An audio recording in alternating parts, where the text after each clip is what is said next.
ഇത്ര നാൾ ഈ 4 വർഷം എൻ്റെ സ്വന്തം പോക്കറ്റിൽ നിന്ന് ഞാൻ അധ്വാനിച്ച പൈസയും കൊണ്ട് യാത്ര ചെയ്ത ഒരാളാണ് കേട്ടോ. അല്ലാതെ യൂട്യൂബിൽ നിന്ന് ഒരു 10 രൂപ പൈസ എടുത്തിട്ട് ഞാൻ അത് വെച്ചിട്ട് അടിച്ചു പൊളിച്ച് യാത്ര ചെയ്തിട്ടുണ്ട്. അതിന് ആഹാരം മേടിച്ച് കഴിച്ചിട്ടോ അങ്ങനെയുള്ള പരിപാടിയൊന്നുമില്ല. എല്ലാം എങ്ങനെയുള്ള ഒരാളാണ്.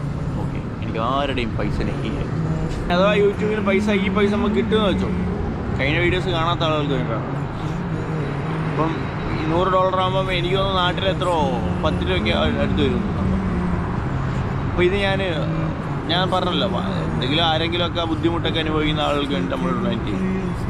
അല്ലാതെ ഞാൻ എങ്ങനെ നോക്കിയിട്ടും ഞാൻ സത്യം പറഞ്ഞു കഴിഞ്ഞാൽ ഇപ്രാവശ്യം നാട്ടിൽ പോയിട്ട് ഞാൻ കൊടൈക്കനാലൊക്കെ പോയിട്ട് എനിക്ക് ഈ പൈസ കൊണ്ട് എന്തെങ്കിലും ആരെങ്കിലും ചെയ്യണമെന്നൊരു ആഗ്രഹമുള്ള ഒരാളായിരുന്നു കേട്ടോ, സത്യം. പക്ഷെ ഇത് ഈ 70 നിന്നൊന്നും അങ്ങോട്ട് നീങ്ങുന്നില്ല, എന്തോന്ന് എനിക്ക് അറിയത്തില്ല. പക്ഷെ എനിക്ക് അത് സാധിക്കാൻ പറ്റാതാണ് ഞാൻ ദുബായിലോട്ട് വന്നത്.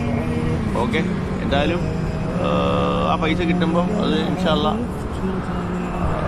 എന്തെങ്കിലും ആളുകൾക്ക് കൊടുക്കണമെന്നാണ്. ഇനി എങ്ങനെയുള്ള ആളുകളാണെന്ന് ഞാൻ പറയുന്നില്ല. അപ്പുറത്തെ സാഹചര്യം പോലെ ആരെങ്കിലും വരും ഇൻഷാ അല്ലാഹ്.